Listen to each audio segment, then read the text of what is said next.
Seja muito bem-vindo ao Anamnese, o programa que mergulhamos na trajetória de grandes nomes da medicina. É literalmente o programa onde viemos aqui para aprender, e é fundamental a presença desses ícones da medicina sempre. Hoje eu tenho a honra de receber um dos mais respeitados otorrinolaringologistas do Brasil, do mundo, e um professor que transformou a vida de milhares de pacientes com avanços na cirurgia, na pesquisa e no ensino. É pioneiro no implante coclear do sul do Brasil, introduziu tecnologias inéditas na América do Sul e formou gerações de médicos. Com uma carreira marcada por mais de 350 apresentações no país e no exterior, dezenas de prêmios e uma contribuição inestimável para a ciência, vamos conhecer mais de perto a história e as visões do professor Dr. Luiz Lavinsky. Que prazer lhe receber. Eu fico realmente muito orgulhoso quando eu recebo meus professores e tenho a felicidade de poder conversar olho a olho, podendo dividir um pouco do seu conhecimento com quem nos assiste.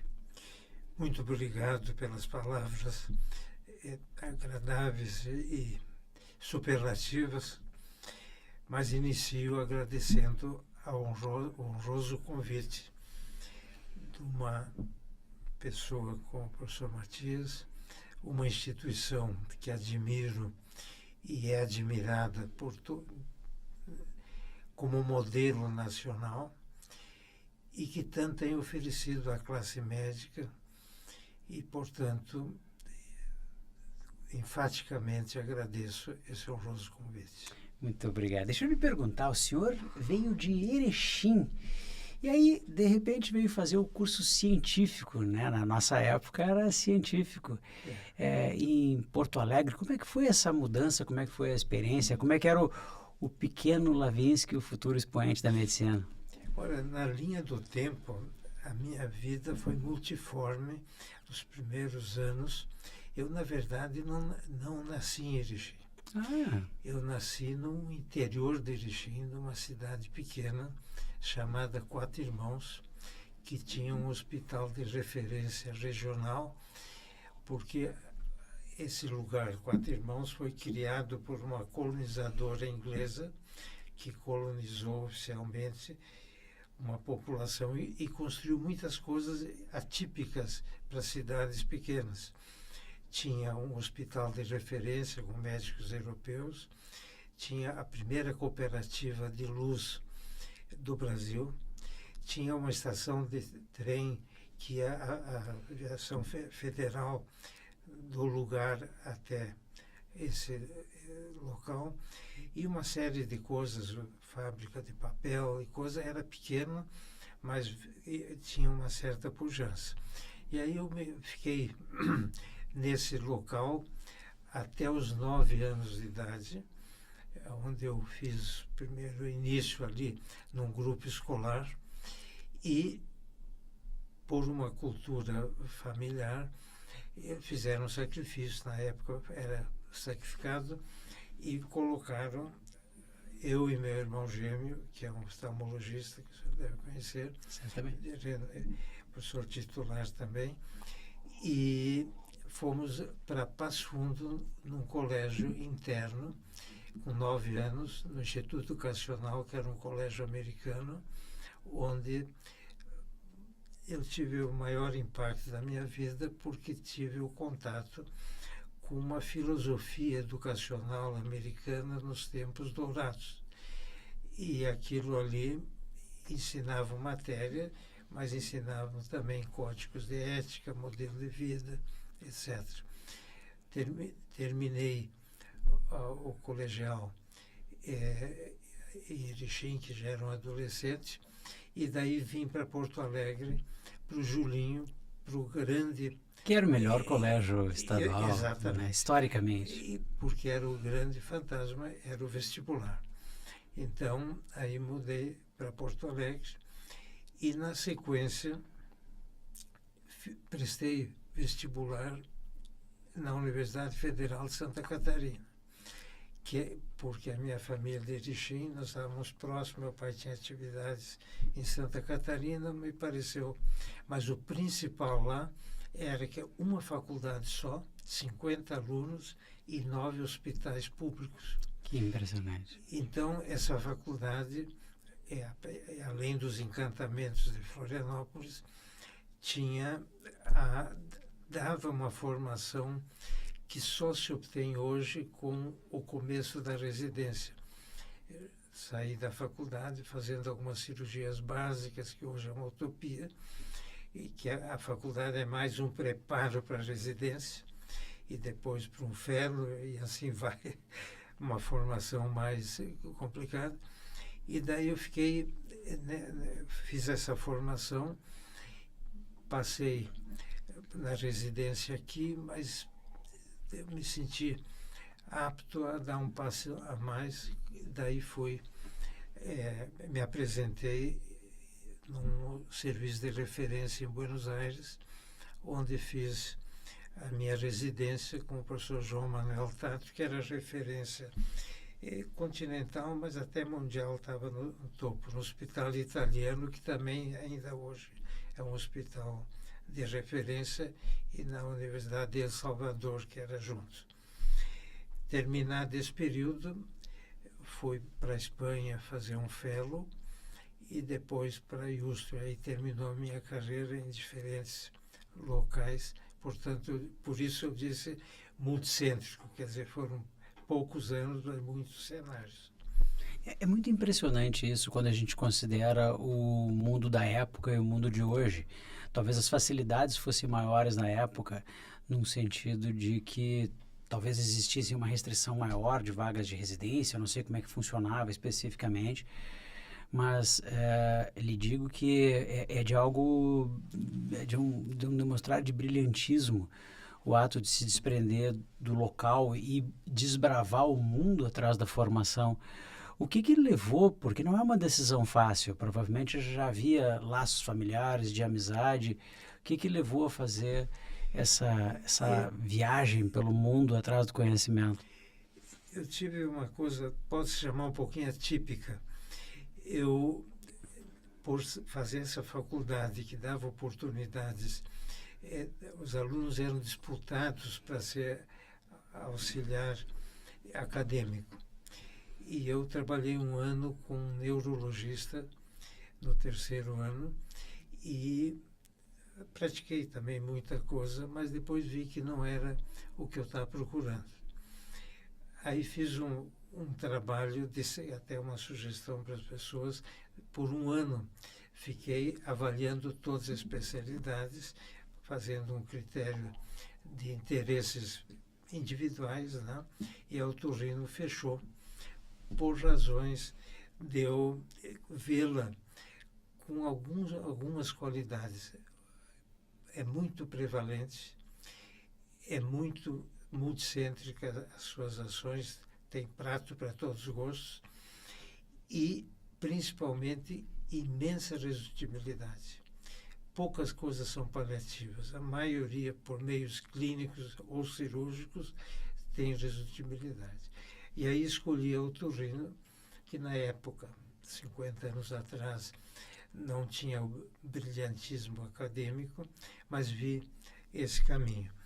E para atingir metas que eu já tinha uma visão que era necessário fundir assistência, ensino e pesquisa, no Brasil era um pouquinho claudicante, e ainda é um pouco, muito mais assistencialista do que a fusão desses espaços. E no exterior, aqui do lado, em Buenos Aires e nos outros lugares que eu tive, tinha esse mérito de ter uma visão mais ampla da profissão.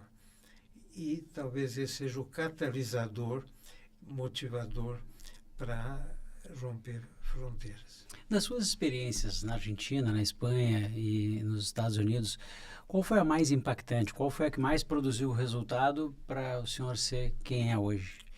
Eu acho que ali em Buenos Aires, que tinha um ambiente top, eu fui acolhido de maneira muito especial e, além de trabalhar no hospital como residente, determinada hora do dia eu trabalhava na sala de consulta do professor Tato.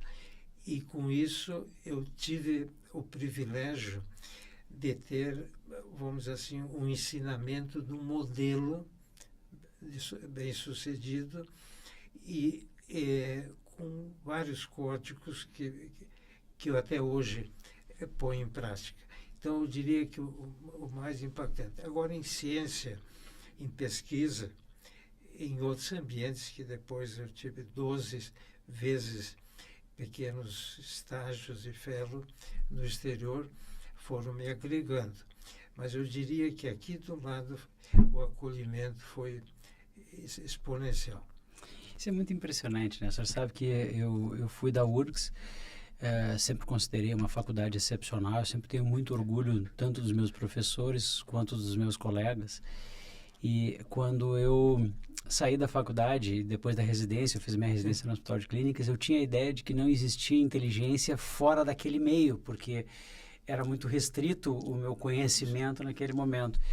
E a gente descobre que há inteligência fora das nossas fronteiras, e certamente o senhor fez essa busca atrás de inteligência. Sim. Eu realmente... Mas o mais frustrante para mim, porque meu foco era a vida acadêmica. E esse caminhar por outros lugares não pontuava num concurso de maneira desejável. Aí eu tive, quando voltei, me envolver com mestrado, doutorado e pós-doutorado numa época quase sequencial, em que me deu o privilégio de ser um dos primeiros do sul do Brasil a ter esses 3 títulos. E aí sim me permitiu ter o acesso ao ensino e pesquisa, que foi talvez o meu maior prêmio. Uso a mesma palavra, o maior catalisador para as outras coisas periféricas, vamos dizer, a isso. Com relação ao transplante coclear, ele foi algo que veio das suas pesquisas e foi uma consequência das pesquisas? Ele foi algo que veio dos fellows? Como é que surgiu a iniciativa para fazer algo tão brilhante, tão incrível? Eu fiz uma aposta grande dentro da URGS, da Faculdade de Medicina e do Clínicas. E ali tive uma sucessão de ações, chefia de serviço, a execução de vários cargos administrativos e cargos pessoais. E o implante coclear chegou, vamos dizer assim, como um impacto científico que a nossa especialidade carecia, né? E eu me encontrava numa condição de chefe de serviço. Então fomos pioneiros, agora completou esse ano 30 anos. E foi o primeiro serviço e o primeiro implante fora de São Paulo no Brasil. Depois do Sul ali, para não exagerar, mas realmente São Paulo já tinha execução desses multicanais. Teve um primitivo, que era monocanal, que não serviu muito, mas que eu não embarquei, mas daí entramos nesse processo. E o encanto, lá no exterior, vendo crianças surdo-mudas, nascendo nessas condições, ou adquirindo perdas profundas, se tornarem cidadãos completos com esse elemento, motivou muito. É a única interface eficiente entre o equipamento e o sistema nervoso central até os dias de hoje. Então, nos mobilizamos, montei o primeiro serviço SUS do Brasil, meses depois de São Paulo conseguiram também, graças àquela, conheces bem, eficiente estrutura administrativa do hospital, conseguimos botar um serviço e ali nós trabalhamos por muitos anos num programa que chamamos Programa de Atendimento ao Surdo Severo e Profundo. E esse assunto também fora da esfera universitária ou acadêmica, passamos a fazê-lo. E a motivação mesmo era talvez desses contatos internacionais que sempre favoreceram. Para isso, não é ligar um botão. Tive que fazer estágios em alguns lugares, tive 5 vezes na Austrália, onde é o centro maior de produção, estágios em Linköping, na Suécia, uma série de lugares para ter a confiança. E devo ressaltar que o que motivou muito, a gente fala em governo, às vezes criticando, mas o governo brasileiro conseguiu fazer algo quase inusitado mundialmente, que suporta isso pelo SUS. Então, todo esse programa que, enquanto eu dirigia, depois depois de 26 anos, eu passei por uma equipe que eu montei, foi quando eu me aposentei na faculdade. Mas o fato de ter um suporte, e hoje mais da metade dos implantes que eu fiz eram para pessoas carentes. E é impraticável isso aqui. Quando eu fiz, é um equívoco, é uma equipe. A gente faz a cirurgia, mas tem toda uma equipe de reabilitação, de diagnóstico, etc. E funciona muito bem, até hoje está andando muito bem no Hospital de Clínicas. Não sei se eu me estendi demais. Não, eu acho absolutamente inspiradora a história, porque a gente tem críticas ao Sistema Único de Saúde, tem certamente problemas, mas certamente nesses pequenos nichos ele é um sistema que produziu muita coisa boa no país e acho que obviamente esse é um dos grandes exemplos. Isso não vem de uma motivação extemporânea. Os estudos da relação custo-benefício para o Estado é totalmente positiva, porque se tira um cidadão que seria sustentado pelo Estado e uma família, muitas vezes com grandes problemas, porque a criança não fala, não tem escolaridade, tem limitações e passa a ser um cidadão ativo. Então, aquele investimento é produtivo. Infelizmente, o braço do Estado não está conseguindo abranger o que é necessário. Mas já é um exemplo bom para esse mundo que tem coisas boas por aqui. O que evoluiu no tratamento da surdez profunda nos últimos anos? Porque houve uma revolução muito grande naquele momento, mas a ciência evolui em vários aspectos. Então, o que nós... O implante coclear, ele evoluiu de um ponto mais grosseiro de resultado a uma situação atual, tecnológica, portanto, em que, feito nas condições ideais, isso aí eu já deixaria um conceito de utilidade pública, que a criança que nasce surdo-muda, ela vai ter um momento crítico, que geralmente aos 4, 5 anos, a partir dali, o resultado já é menos produtivo. E às vezes já quase impeditivo de fazer, pelas diretrizes que até ajudei a montar no Ministério da Saúde. Porém, quando se segue diretrizes boas, se alcança o resultado que surpreende, porque não se vê mais um incapacitado. Agora, o implante coclear, além de evoluir tecnologicamente, tem uma pequena fração de casos que não é viável, porque o problema, a cóclea está totalmente calcificada ou degenerou. Então, evoluiu para o implante de tronco cerebral.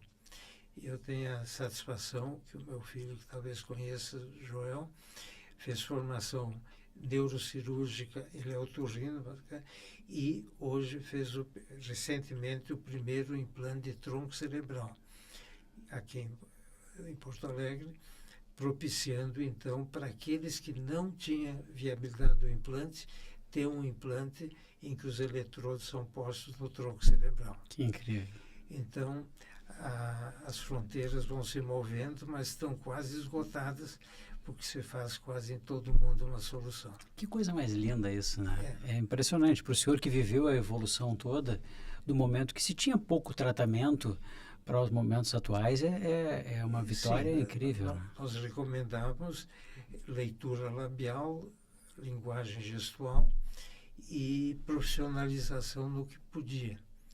E hoje eu faço um parênteses que até os 4, 5 anos é para crianças que nascem surdas e, portanto, não tem padrões para nada.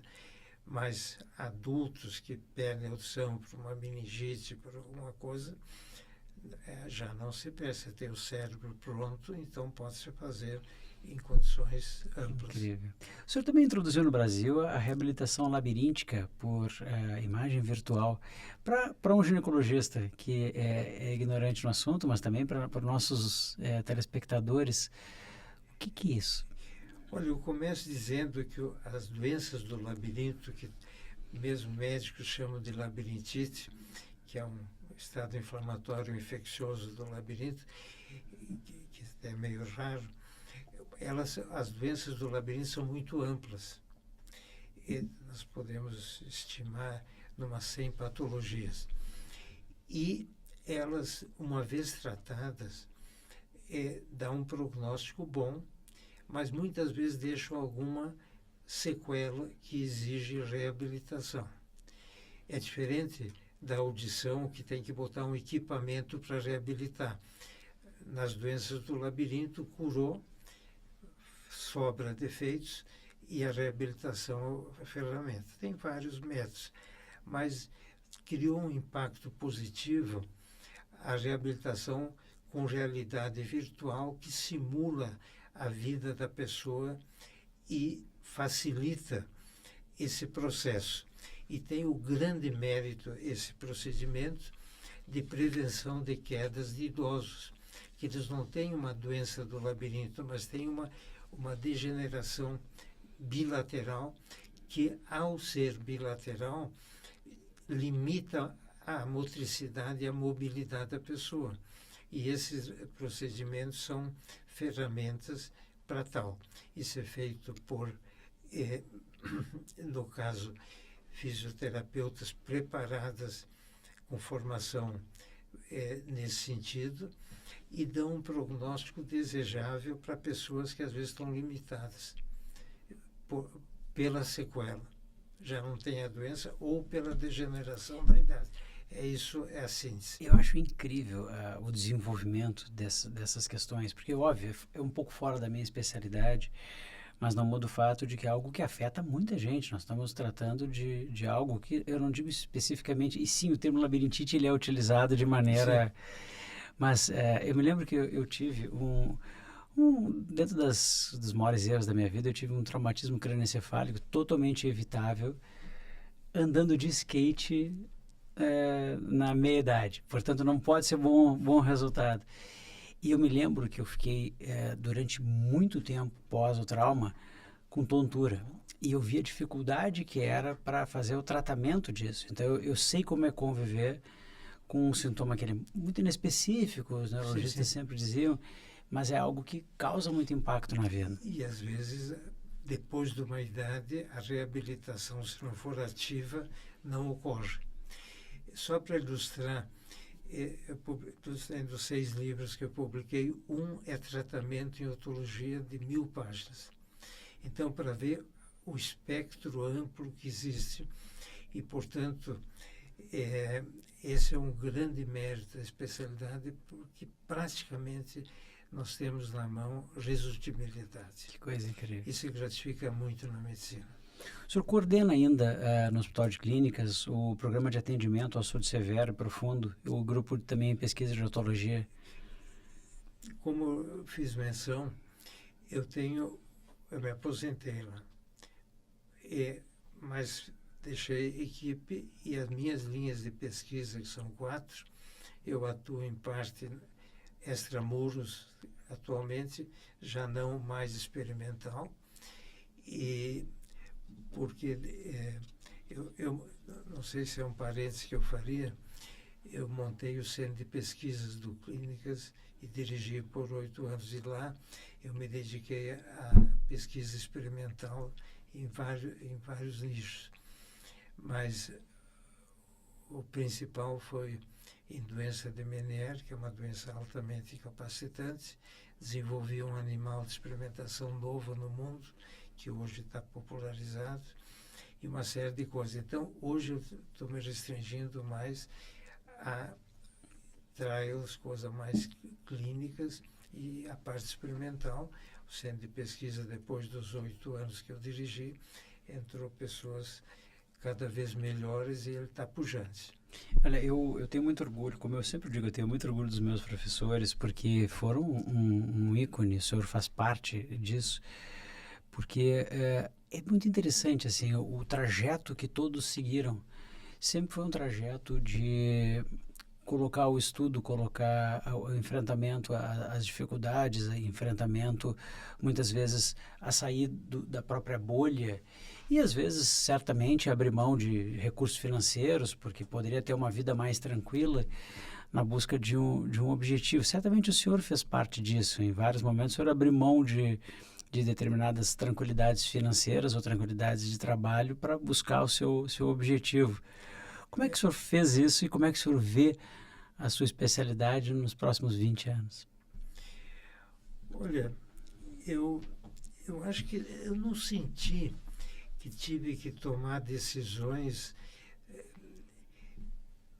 diferentes do que eu estava fazendo. Ou seja, se houve uma cota de esforço, de sacrifício, ela não foi perceptível por causa das motivações positivas do que eu estava fazendo.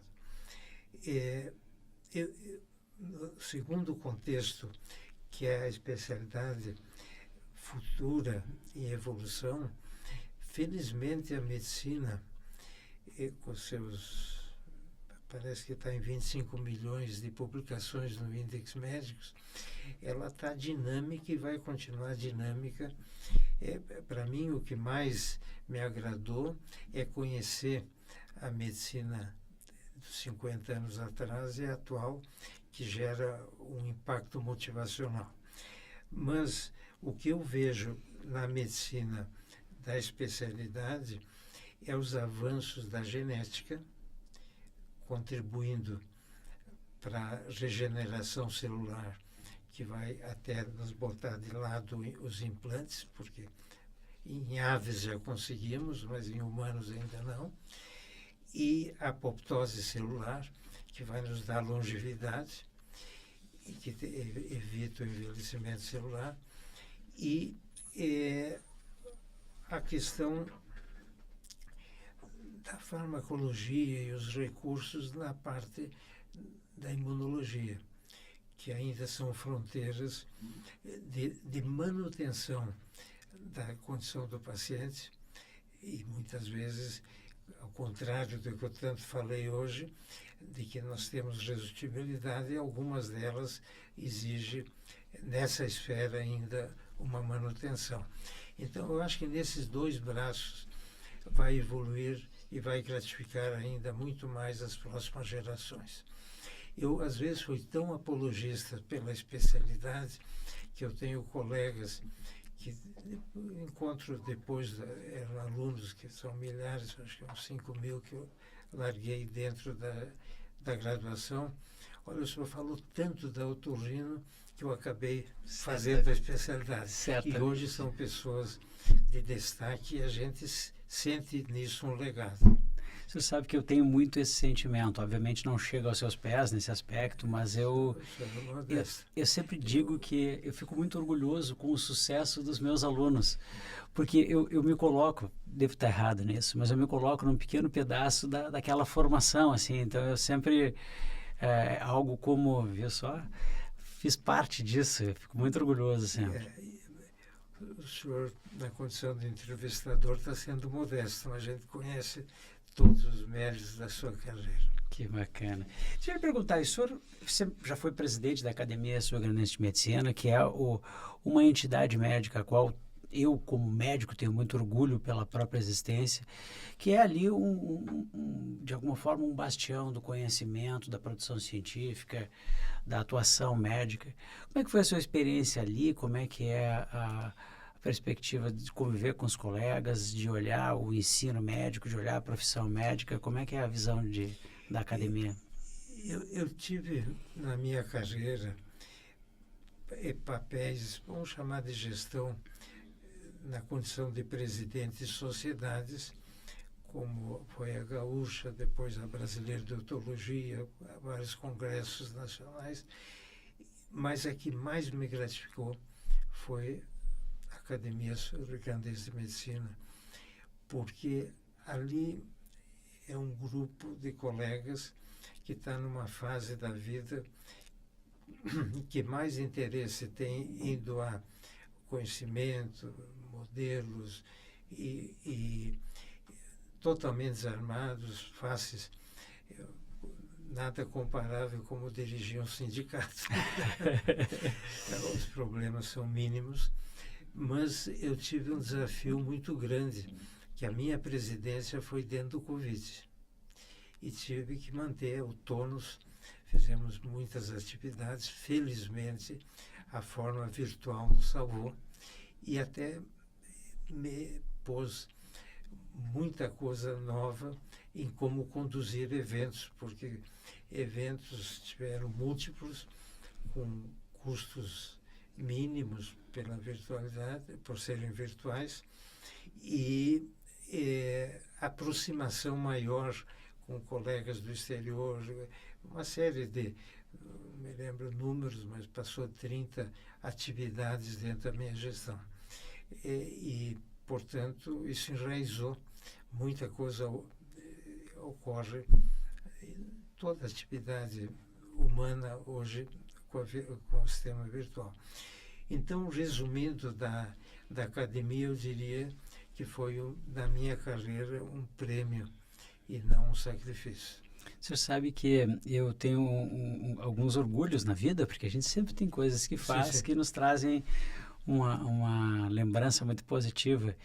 E eu tive a felicidade de dar aula na academia, o que para mim é um orgulho muito grande, porque é mais ou menos dar uma aula aos gigantes, é algo que certamente é bastante recompensador do ponto de vista pessoal. Mas tenho uma sugestão, o senhor é um grande candidato a pertencer. Imagina, seria realmente uma honra muito grande. Mas eu realmente gostaria, mas é algo que eu acho que eu não tenho capacitação, eu não chego aos pés dos gigantes que lá estão. Não. Eu vou repetir, a sua modéstia pode ser uma fronteira. Me conte uma coisa,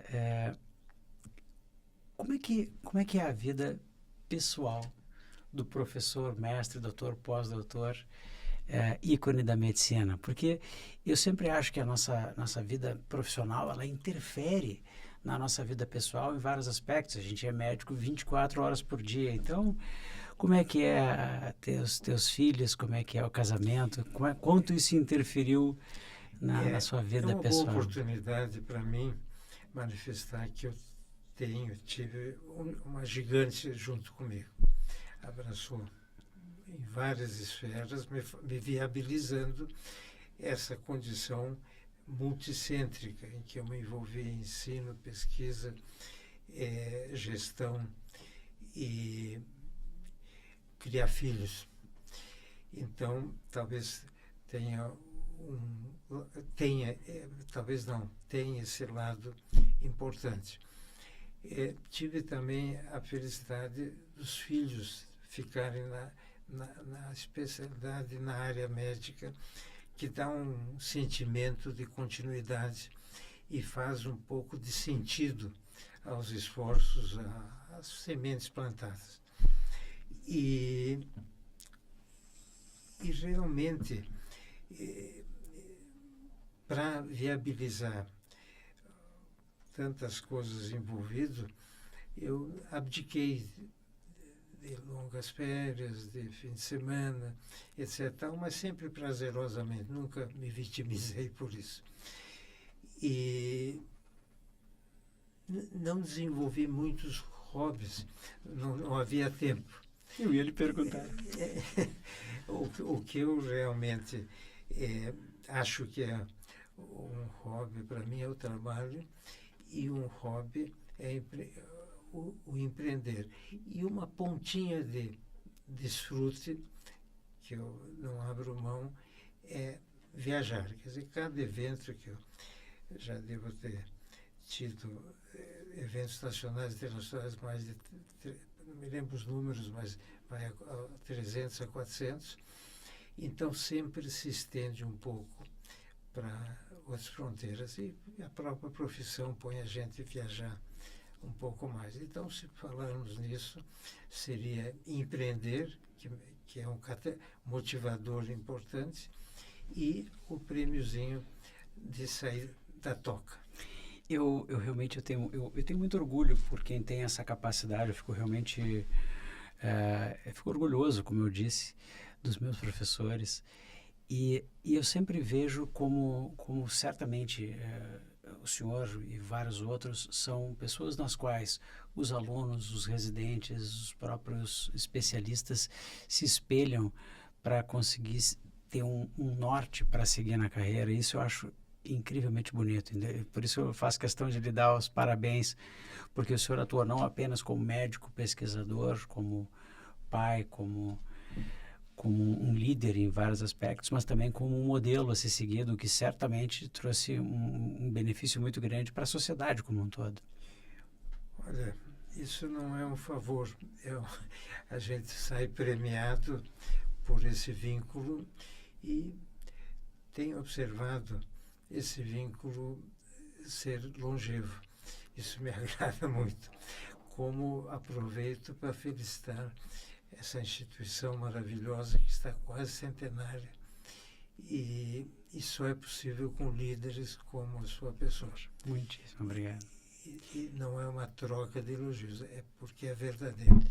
Deixa eu lhe perguntar uma coisa. O que o Dr. Lavinsky diria para o jovem Lavinsky, talvez no Julinho, quando era um adolescente ainda? Qual seria a principal dica que o senhor daria para si mesmo lá no passado? Acho que eu vou dizer o que eu disse para os meus filhos. Saibam muito o que querem e depois queiram muito. Que orgulho. Eu quero lhe agradecer muito. Sua participação foi brilhante e tenho muito orgulho em poder ter dividido hoje mais um nosso programa Anamnese, mas que certamente foi mais especial para mim do que para a maioria das pessoas. Muito obrigado pela sua presença e as portas do sindicato sempre estarão abertas para quaisquer sejam suas necessidades. Não tenho palavras, vou lhe plagiar. O prazer foi muito grande meu, um momento de grande importância, esse repasso, essa história da vida. Muito obrigado. Os colegas, tenho certeza que foi enriquecedor. Tivemos mais uma anamnese e voltaremos na semana que vem com personalidades da medicina, como eu sempre digo, aprendendo, que é um dos prazeres da vida. Até a próxima semana.